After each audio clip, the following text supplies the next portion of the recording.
Constituency Development Fund has been around since 2003, initiated by the beloved late President Mwai Kibaki to develop each and every constituency in the country, as the name suggests, and especially the education sector, which needed a dire upgrade, which was in a sorry state.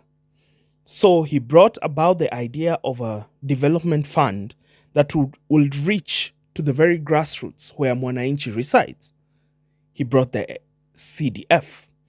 Eventually, it evolved after the promulgation of the 2010 Constitution to the National Government Development Fund.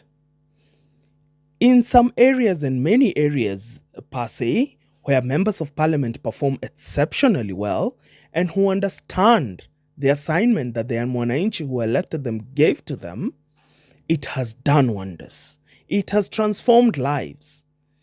To those members of parliament who actually ensure that CDF gives proper bursaries and constructs proper infrastructure in their constituencies in terms of schools and even roads and even water connections, it has transformed a lot of lives. But one member of parliament in parliament actually said these words. Otherwise, which member of parliament here can afford through his Ngcdf to build classrooms, plaster them, put windows, put roof, put tiles in the classroom, cabros in the... Mr. Speaker, which member of parliament can afford to do that here? With a mere resources of 100 million shillings, Mr. Speaker, and advertise on Citizen Primetime News. Which member can do that? Can you raise up your hand if you can do that? None of the 349 members of this House, Mr. Speaker, can afford to do that. Well, that member of parliament was so far from the truth, as there is one who has managed to do that. The Kiharo member of parliament, Ndindi Nyoro. And we have had a lot of theories being thrown around. Oh, he's using money meant for paying teachers. Since when did teachers' salaries come from the Ngcdf? The teachers' salaries are part of the remuneration packages that emanate from the Teachers' Service Commission, which is normally budgeted for in Parliament.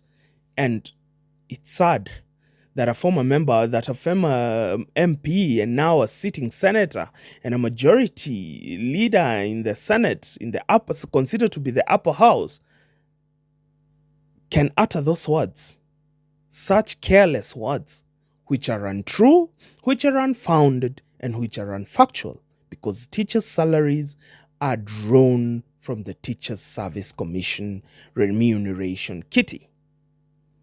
Now, let's get into the facts and understand exactly how some of these places have failed the Mwananchi so much in terms of using Ngcdf, especially to improve education, and how one member of parliament has managed to use this money prudently and change the face of his constituency. And these are the simple facts to this sad state or happy state of this country in matters CDF. Kiharo, in the last 8 years, has received a total of 1.14 billion shillings. Suna East, that is the constituency for Junet Mohammed, the minority leader in parliament, has received 1.08 billion shillings in the last 8 years. Wajir North has received 1.07 billion shillings in CDF allocations. Lajera constituency has received 1.13 billion Kenya shillings in CDF allocation.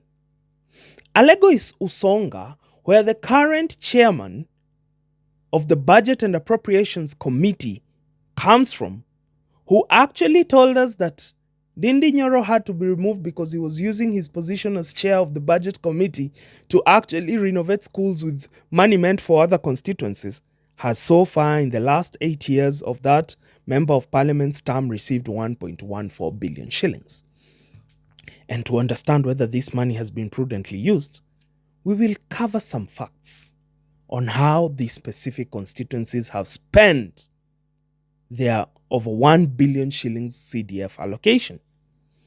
In schools specifically, Dini Nyoro in Kiharo for the last 7 years, a constituency with 177 schools, majority of which are primary schools, and 65 day secondary schools. All the 112 primary schools have been renovated with new roofs, painted, and tiled. 61 day secondary schools have been renovated, new roofs, painted, done beautification, full renovations in that matter. And 7 out of those day secondary schools are brand new schools, built from the scratch with a meager 100 million allocation per year. 30 schools have been upgraded with Cabro paved compounds. And all day public secondary schools in Kiharo are now being equipped with a modern lab. Last year, Kiharo residents were paying only 1,000 shillings for school fee in Kiharo day secondary schools. This year, the Member of Parliament has shocked the nation and announced that he's cut that figure by half because now CDF is able to cover the 500 shillings deficit. And on top of that, these students eat in school for free from Monday to Saturday, with breakfast provided for in terms of uji every single day. And chapatis are given to the students every last Friday of the month, with the meager 100 million shillings we were told cannot do all this development. Wacha niseme kwa Kiswahili ya kwamba hapa Kiharu, kwa Kiharu masomo bora ya 2026 ambayo inakava shule zetu zote za day secondary schools, which is covering grade 10 and form 3 and form 4. The school fees in Kiharu in the year 2026 in our day secondary schools per term, it will be 500 shillings.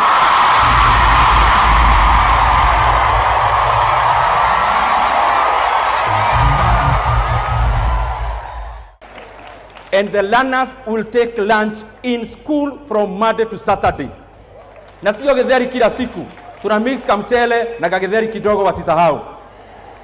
And the last Friday of the month in Kiharu, wanafunzi wataendelea kukula chapati, tunyoroki ya maneno vile inafaa. Tumeweka 10 million shillings of buying revision books for our day secondary schools. Tumeweka 50 million shillings ya kuweka mambo ya infrastructure kama laboratories in our day secondary schools. Let's go to Suna East, which has 70 public schools. The state of these schools is mixed, with some getting upgrades and some totally and completely neglected. Several schools have been facelifted.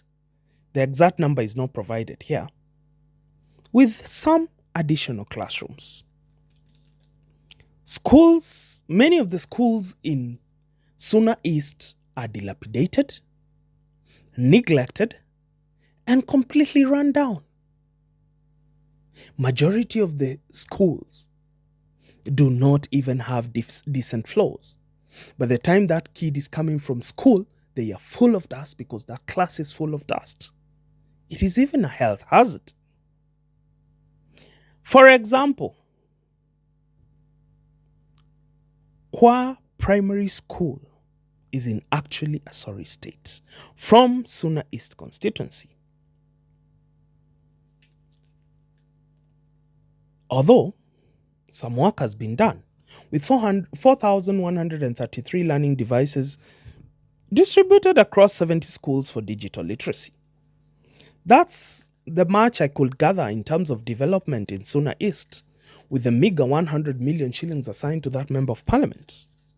Wajir North, a constituency in the northern part of the Republic, an ASAL region, has 71 public schools. The schools are facing significant infrastructure and staffing challenge. Many learners still learn under trees.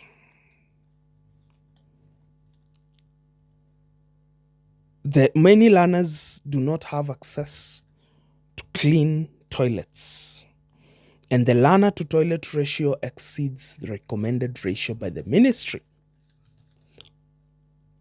Get the difference. Wajir North has 71 public schools. Keharo has 177 public schools. And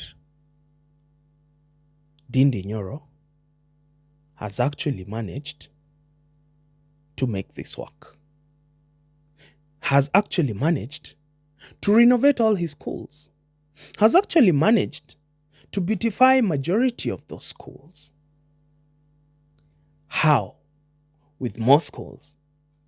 How is Wajir County so behind and Suna East with less schools than Keharo constituency?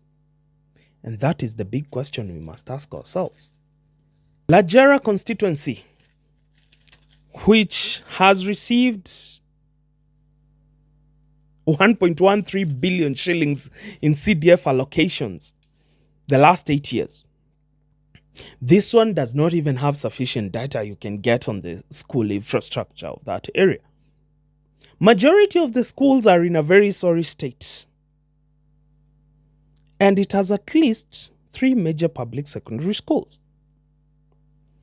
At least 9 primary schools are actually serving as community centers and all that, and can be used as voting centers and polling centers.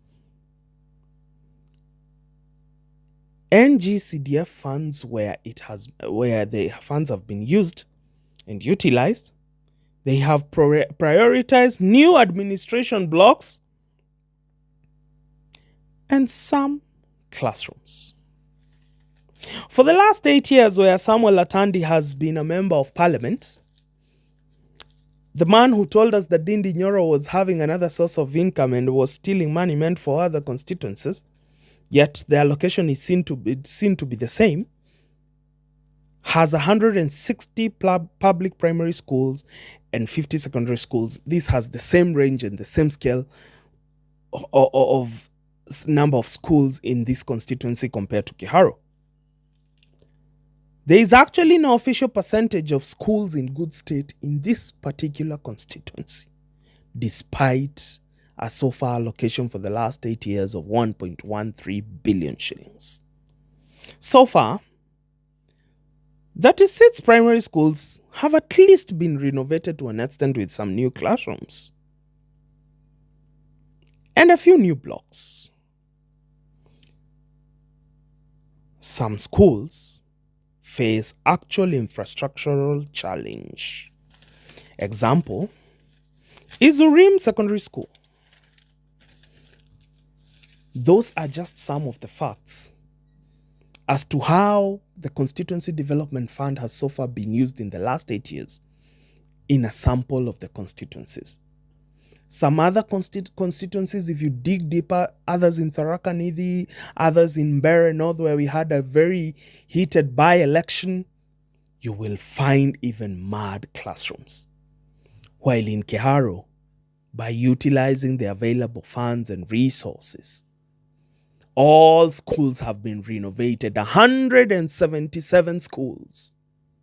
It is such a shame to sit and watch other members of parliament bash their fellow member of parliament for doing the right thing with public money, for doing the right thing with the national government constituency development fund, for actually putting the money allocated to his constituency to good use and ensuring that learners have state-of-the-art infrastructure to learn in, so that their brains can focus, so that they do not have to deal with the challenges that do not concern them.